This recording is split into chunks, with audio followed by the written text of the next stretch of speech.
confess I had not looked at the Sunday school lesson and read that this week before I started studying for this. And as I looked at the Sunday school lesson and in the discussion this morning, we talked about the giants that were in the land and how those giants intimidated 10 of the 12 spies to the point that they were discouraged and they felt like there was no way forward. But for the Bible story that I chose for the children this morning is the story of the most well-known giant in the Bible, the story of David and Goliath. We all know that story well, but it did me a lot of good to just read over that account again. And that account is found in 1 Samuel chapter 17. So just to briefly go over that story, to kind of give us a refresher of the account. And I don't know how long this was after the account that we had for our Sunday school lesson today, but it seems like at this point where the armies of Israel and the armies of the Philistines were out there in array for battle, it seems like they may have forgotten already how they had conquered the giants that were in the land when they first came there. And that's kind of how I find it in my life. So many times we have past victories that we forget about when we're faced with something again. So as I said, the battles, or the armies of Israel were on a mountain on one side. They had their camp set up there. And on the other side of the valley, on the side of the other mountain, was the army of the Philistines. And the Philistines had a new battle plan. Instead of the two armies just clashing together, they had their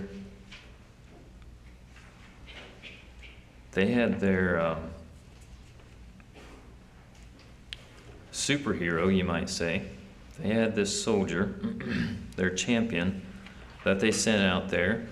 And he went out there and stood on the side of the mountain, and his big bellowing voice traveled across the valley to the armies of Israel, and he challenged them. He said that they need to send a man out from their army to fight with him, just man to man. And if he would kill their man, then the armies of Israel would come and be servants to the Philistines. But if they would kill him, then the Philistines would come and be servants to the Israelites. Well, whenever this happened, it put fear in the army of Israel. And they turned and ran and hid themselves in their tents or in their trenches. And they were afraid of this big man. And he was big. He was over 9 feet tall. And his armor that he wore on his body or carried along was over 100 pounds. And then he didn't even carry all of his armor. He had another man that carried the shield for him. So this was truly a giant. He was very intimidating. And as we know, David was a shepherd boy, and his father had sent him to the battlefield with some food for his brothers who were soldiers in the army of Saul. And when David saw this giant, David had just walked into the camp when this man came up and stood up on the hill there and started defying the armies of Israel and the living God. And David was not intimidated by this man.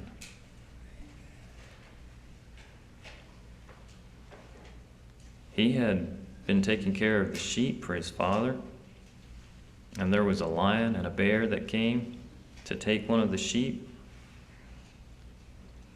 and he killed the lion and the bear and rescued the sheep from them. And we know how the story goes, how Saul found David, or they took him to Saul, and David told him how he killed the lion and the bear, and he said, this Philistine will be just as one of them.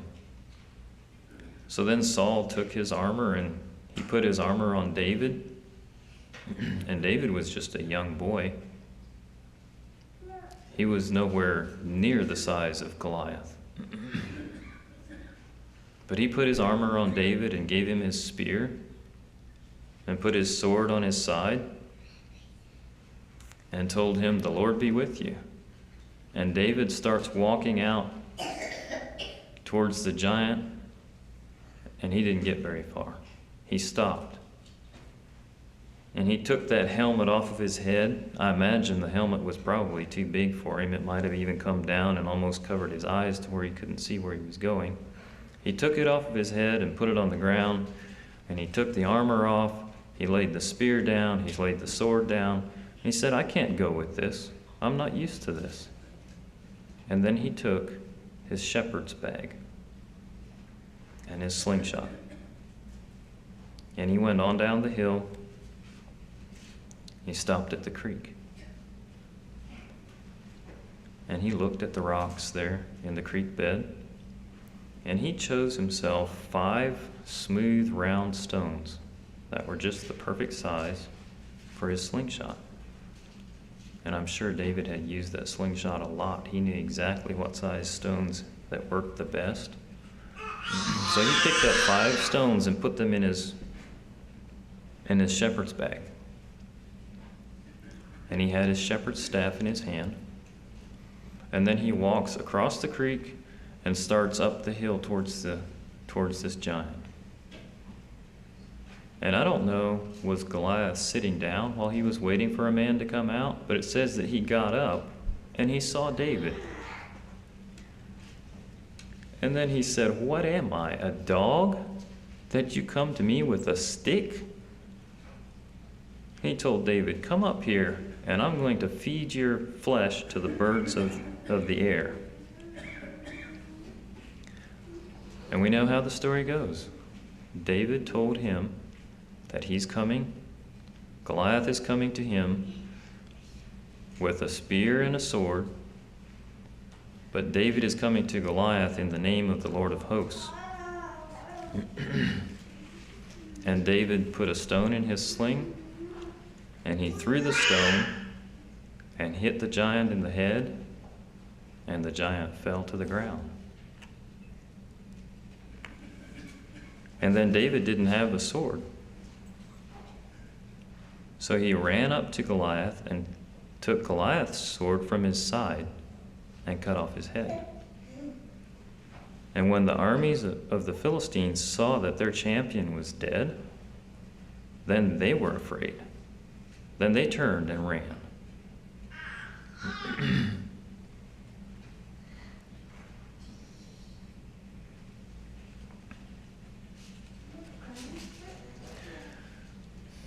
So as I studied this, the question came to me, what are the giants in my life?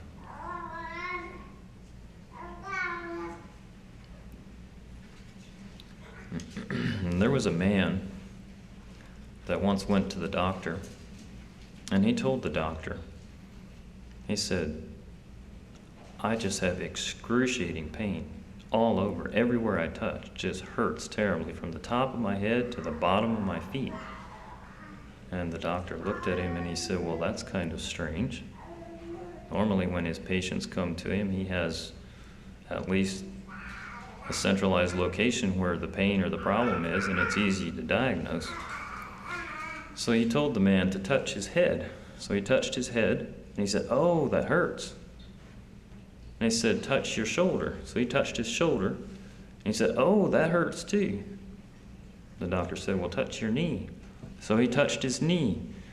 And, oh, that hurts too. The doctor said, wait, let me look at your finger. He said, your finger is dislocated. That's what's causing the pain. Now, sometimes in life, that's kind of how our giants are. The giants that we face may be this one thing in life that is so overwhelming that it consumes us, and it affects every area of our life. In verse 4,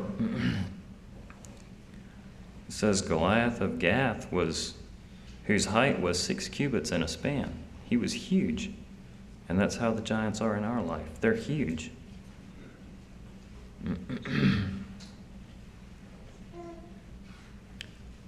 The giants that we face come in all different shapes and sizes. We may be faced with a medical giant. Maybe it's our health. Maybe it's a relationship that is difficult or that we find uncomfortable. Maybe it's a financial giant.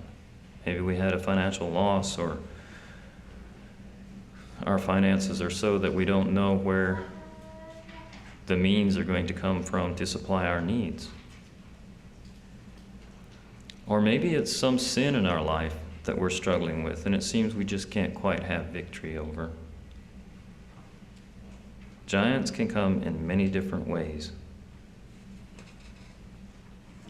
And everyone in this room has a giant in their life. Either they've had one in the past, you have one now, or you will have one in the future. That's just the way life is. Life brings giants to us. Giants are intimidating. Just like Goliath was. Verse 11 says, when Saul and all Israel heard those words of the Philistine, they were dismayed and greatly afraid.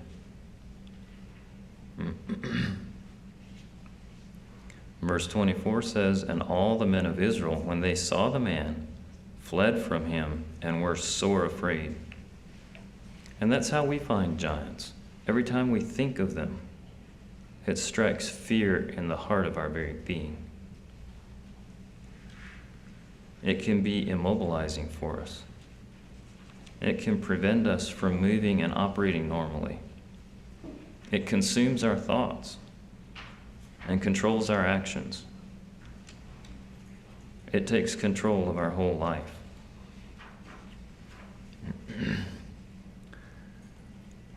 And sometimes our giants just won't go away. Verse 16 says, and the Philistine drew near morning and evening and presented himself 40 days. Goliath did this for 40 days, and every time the armies of the living God were afraid.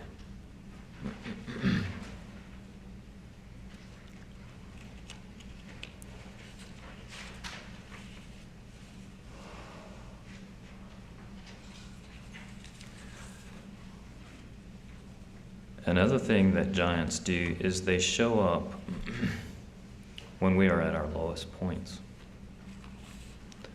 That's how our enemy works.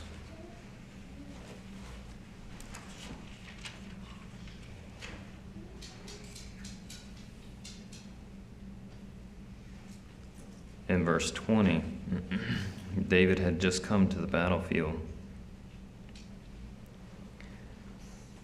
It says, and he came to the trenches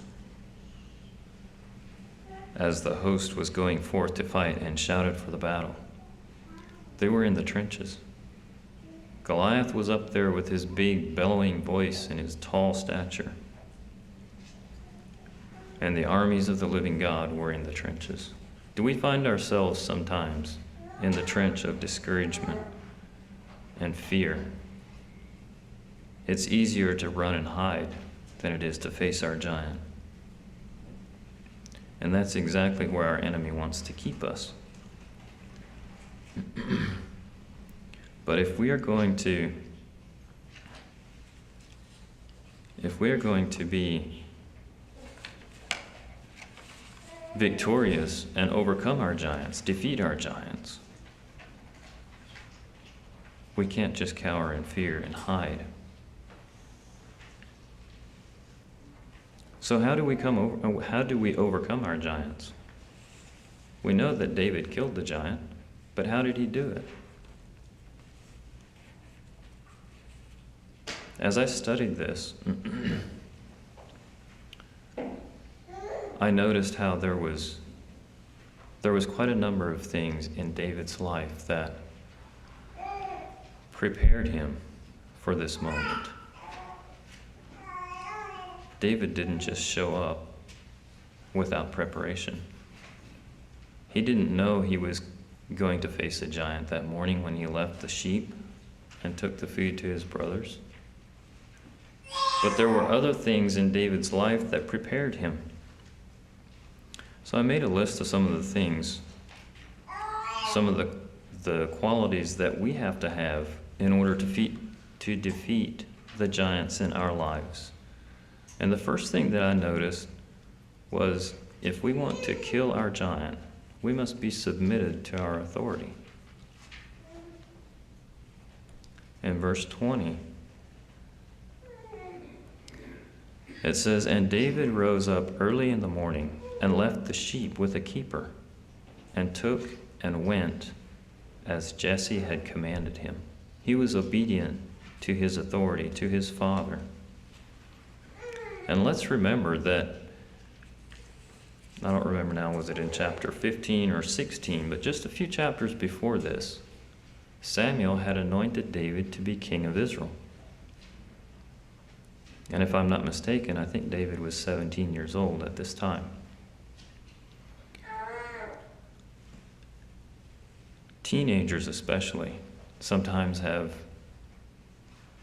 a bit of a problem to submit to authority, and sometimes older adults too. But we're called to submit to our authority, whatever that is.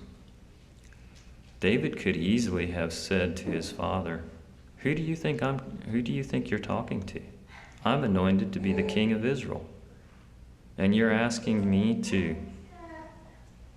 do this job of taking food to my brothers, serving my brothers, being a pizza delivery boy? But David didn't do that. David had learned obedience and submission.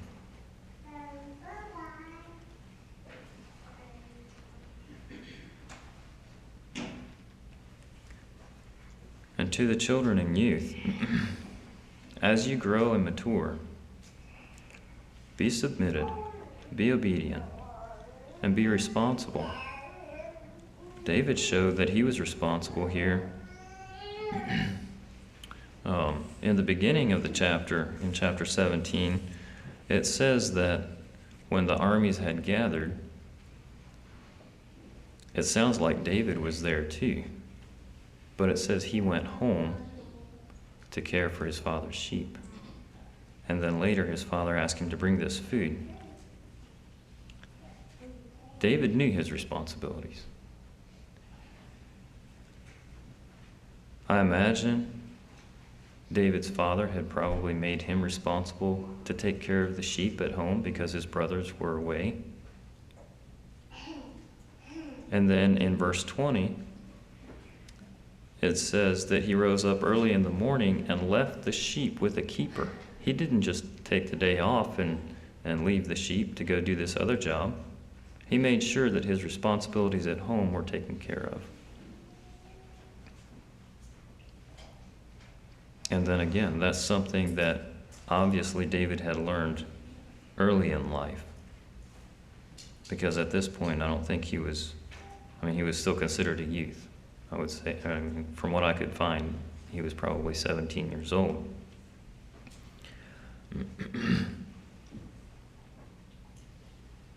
So submitting to authority is one of the qualities if we want to be a giant killer.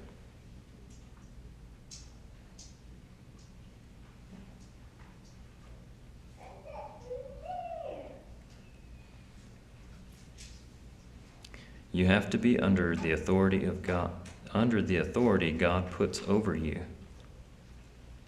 before you can be over what God wants to put under your authority. And I believe that is something that David learned. And that was one of the things that enabled him to effectively be the king of Israel. The next thing I noticed was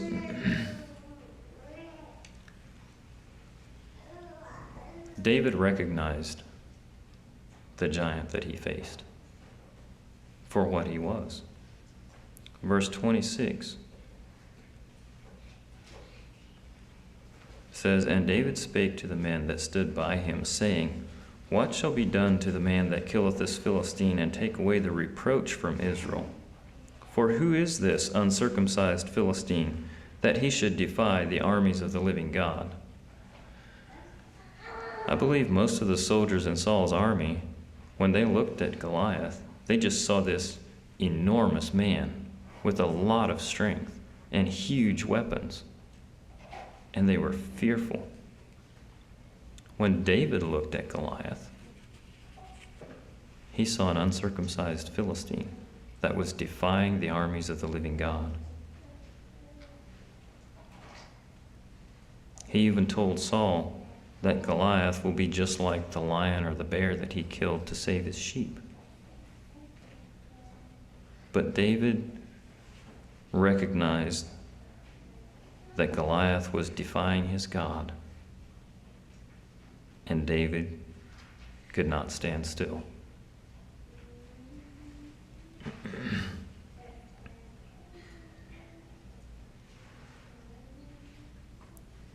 Again, back to verse 20.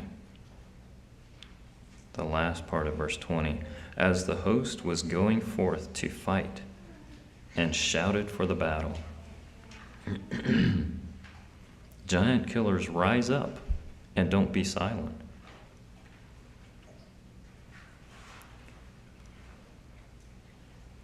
Let's not stay in the trenches of discouragement, but let's rise up and shout the victory and praise our King who has already given us the victory. Psalm 98 verse 4 says, "Make a joyful noise unto the Lord, all the earth. Make a loud noise and rejoice and sing praise." Isaiah 12:6 says, "Cry out and shout, thou inhabitant of Zion, for great is the Holy One of Israel in the midst of thee." Remember the story of Joshua, how they defeated the city of Jericho? Joshua 6 verse 16 says, "It came to pass at the 7th time, when the priests blew the trumpets, Joshua said unto the people, Shout, for the Lord hath given you the city." Are we letting our enemies know how powerful our God is? Do we tell our God how big our giant is? Or do we tell our giant how big our God is?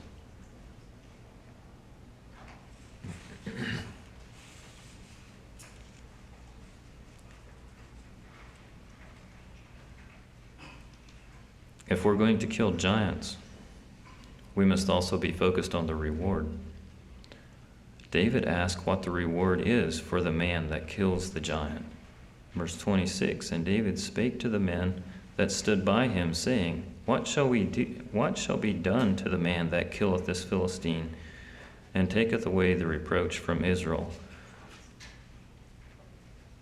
For who is this uncircumcised Philistine, that he should defy the armies of the living God?"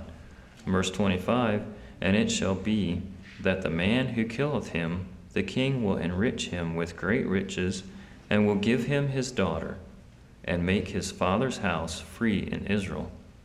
So there was a reward. And there's also a reward if we defeat the giants that we face in life. We're promised streets of gold. We're promised a mansion in glory.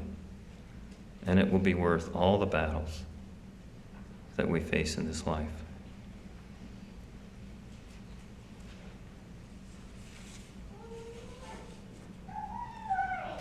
The next thing that I noticed about David is he was who God made him to be. He didn't try to be someone else. When Saul gave him his armor, he probably looked like a soldier from Saul's army. But David was not a soldier.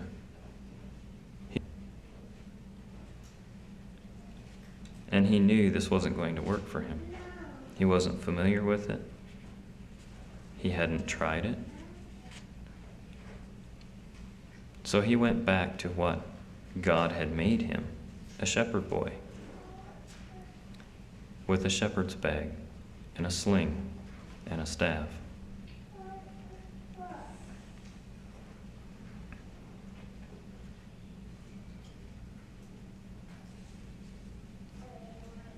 So we can't try to be someone or something that we are not if we're going to face our giants and conquer them.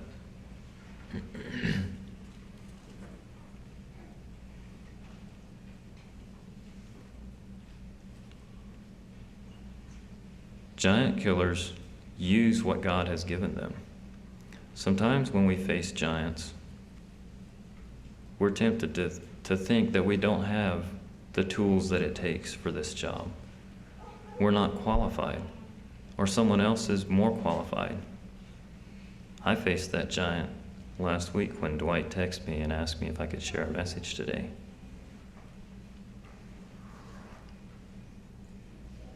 Public speaking is not my thing. But I want God to be able to use me however He chooses.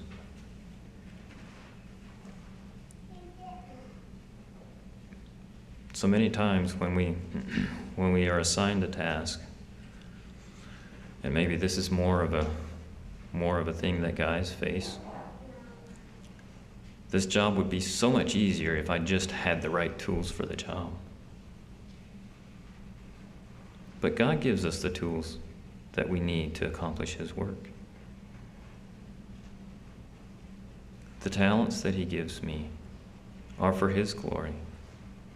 Am I using those talents to accomplish His purposes?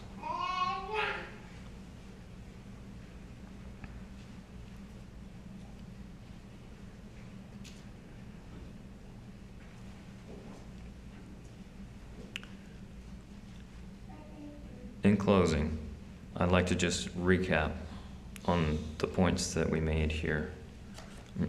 Giant killers are submitted to authority and disciplined and responsible in their duties. Giant killers see the enemy for what it is. They don't see just the visible physical, but they also see the invisible spiritual. And to every battle that we have against the giants that we face in life, there's a spiritual aspect. There's a spiritual battle that is being fought. Do we see that? Giant killers rise up and don't be silent. They don't stay down in the trenches of discouragement and depression, but get up and go forth, proclaiming the greatness of God. Giant killers stay focused on the reward, not just on the heat of the moment or the danger of the battle.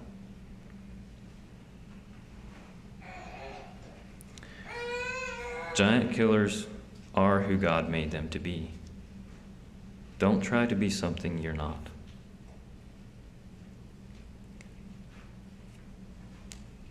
And giant killers use what God has given them.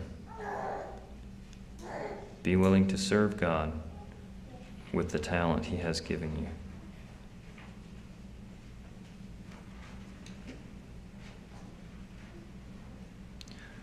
So let's be giant killers this week as we face our personal giants. Let's all stand together for prayer.